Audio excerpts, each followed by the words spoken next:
siksa kubur tidak boleh dilewatkan, harus ditonton di bioskop. Apalagi adegan klimaks yang sangat mengguncang di bagian akhir itu. Komposisi visual apalagi suara menggelegar saat adegan siksa kubur sangat terasa menembus dada.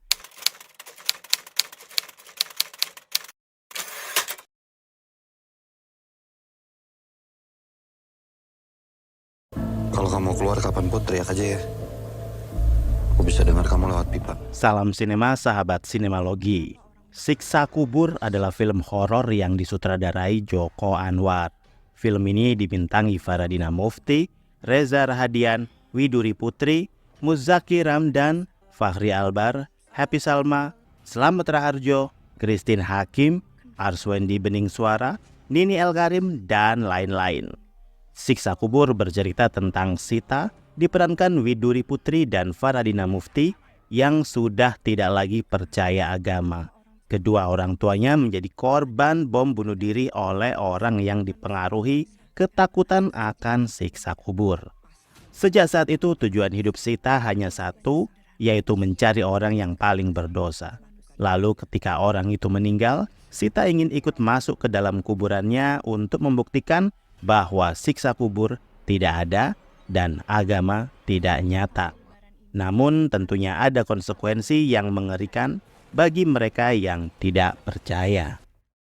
Kalian bisa membantu kami dengan klik tombol Super Thanks di bawah video. Kami akan sangat berterima kasih atas berapapun nominal saweran yang kami terima. Siksa Kubur adalah film panjang ke-10 yang disutradarai Joko Anwar. Film ini diklaim sebagai film horor religi yang diberi bumbu interaktif agar penonton mendapat sensasi menonton yang berbeda. Di film ini Joko Anwar menyentuh ranah horor yang jarang dia eksplorasi, yaitu selipan bumbu religi, elemen yang sangat diminati penonton Indonesia. Biasanya berkaitan dengan azab dan hidayah. Tapi ternyata filmnya tidak selempeng itu. Film Siksa Kubur sangat berbeda dengan film Siksa Neraka. Jika Siksa Neraka muatan dakwahnya kental dan jelas banget, sedangkan Siksa Kubur banyak dialog atau debat filosofis tentang agama dan kepercayaan. Menurut saya, film Siksa Kubur juga lebih banyak bermain-main di ranah horor psikologis dengan drama intens yang mengacu pada perjalanan hidup sang tokoh utama, yaitu Sita. Sita kecil awalnya hidup bahagia bersama ortu dan kakaknya, tetapi semua sirna setelah insiden bom bunuh diri dengan latar belakang agama.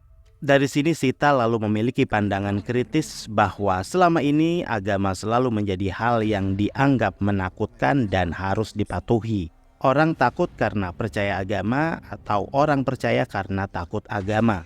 Joko Anwar seperti biasanya bermain teka-teki. Film tak hanya melulu soal Sita yang terobsesi dengan siksa kubur, melainkan ada karakter-karakter lain yang menjadi penggerak film. Hampir semuanya memiliki karakter kuat dan tidak keteteran dalam berbagi porsi. Saya pribadi tentu saja menilai bahwa film ini memiliki value yang di atas rata-rata film horor Indonesia. Dari elemen penceritaan yang memiliki muatan-muatan dialog aman, tak menggunakan bahasa langit. Beberapa simbol di film ini pun dibentuk sedemikian rupa, tidak menyulitkan untuk dipahami. Walau ada beberapa yang sampai sekarang pun saya juga ada yang kurang paham di beberapa bagian. Justru disitulah seninya. Menonton film Joko Anwar seakan untuk disuruh jeli, serius, dan mawas diri agar nggak melewatkan beberapa adegan penting yang butuh pengawasan khusus. Memang di awal film kita diberi alur cerita yang agak lambat, pelan-pelan lantas menghentak. Menit demi menit berikutnya film menjadi memiliki definisi horor yang sebenarnya. Alur cerita film yang terkadang melompat-lompat memang butuh konsentrasi lebih. Apalagi Jokan memasukkan puntiran plot di akhir yang akan membuat penonton memberi banyak interpretasi berbeda akan film ini. Beberapa adegan horor memorable di sini antara lain adegan Christine Hakim dan mesin cuci. Tapi jika menurut salah satu teori interpretasi siksa kubur, adegan tersebut sebenarnya tidak jelas tujuannya apa, karena tidak melibatkan sudut pandang Sita. Joko sepertinya hanya ingin memasukkan adegan tersebut karena keren aja. Adegan mayat hidup yang menimpa Adil juga menurut saya membingungkan. Apakah itu adalah siksaan yang harus Adil terima karena dosanya bergumul dengan mayat? Ini juga berhubungan dengan teori interpretasi yang lain lagi. Memang seru sih mengulik film-film Joko Anwar semacam ini. Para pemain di film Siksa Kubur memberi suguhan akting yang berkualitas dan berkelas. Dari yang pemeran utama hingga pemain pendukung. Hingga mereka yang hanya dapat jatah 1 atau 2 scene saja. Joko Anwar berhasil mengoptimalkan kualitas para pemainnya dengan baik. Widuri Putri dan Faradina Mufti berhasil memerankan sosok karakter Sita yang gigih dan berprinsip. Muzaki Ramdan dan Reza Rahadian pun berhasil memerankan sosok Adil dengan cukup adil juga. Semacam karakter yang memang sangat susah untuk dimainkan oleh aktor biasa. Saya akhirnya paham kenapa Joko Anwar memilih Reza. Para aktor lansia di film ini juga tampil jempolan. Salut untuk Slamet Raharjo yang berhasil memainkan peran sebagai Pak Wahyu.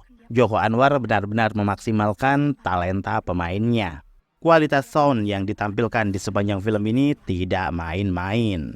Efek suara yang melengkapi visual sesuai estetikanya membuat suasana film menjadi creepy, mencekat, dan sempit. Kita sebagai penonton seakan tidak diberi nafas, kebutuhan oksigen kita seakan-akan juga ikutan lenyap. Buat pengidap klaustrofobia, juga perlu diberi peringatan terlebih dahulu. Film Siksa Kubur menggunakan efek visual secara efektif. Yang praktikal terlihat bagus, yang CGI juga tidak jelek. Secara keseluruhan, Siksa Kubur berhasil mengelabuhi para penonton yang mendambakan sajian film tema hidayah bertabur azab yang syarat akan siksa-siksaan di kubur. Jadi buat kamu yang berharap film ini mengusung religi 100%, jangan berharap banyak. Karena adegan siksa kuburnya sangat sedikit, tapi sangat worth it. Kalau kamu memang penggemar karya-karya Joko Anwar, Siksa Kubur tidak boleh dilewatkan. Harus ditonton di bioskop. Apalagi adegan klimaks yang sangat mengguncang di bagian akhir itu. Komposisi visual apalagi suara menggelegar saat adegan Siksa Kubur sangat terasa menembus dada. Mungkin akan banyak yang ingin tobat setelah melihat adegan pamungkas ini. Secara keseluruhan, film Siksa Kubur bagi saya menjadi film tier atas Joko Anwar dari segi penceritaan dan eksekusi. Memang beberapa adegan mungkin agak berlebihan, misalnya adegan kekacauan di masyarakat karena video rekaman Siksa Kubur yang beredar. Pilihan pendosa yang dipilih Jokan untuk dimunculkan juga bisa jadi bahasan. Pasti banyak yang bertanya, kok bukan koruptor yang disiksa? Yang jelas film ini masih akan sering diperbincangkan selama beberapa lama ke depan. Demikian video reaksi dari film Siksa Kubur yang tayang di bioskop. Silakan like, komen, dan subscribe kanal ini. Cek juga akun-akun media sosial Sinemalogi. Dan jangan lupa bersinema dahulu, berbahagia kemudian.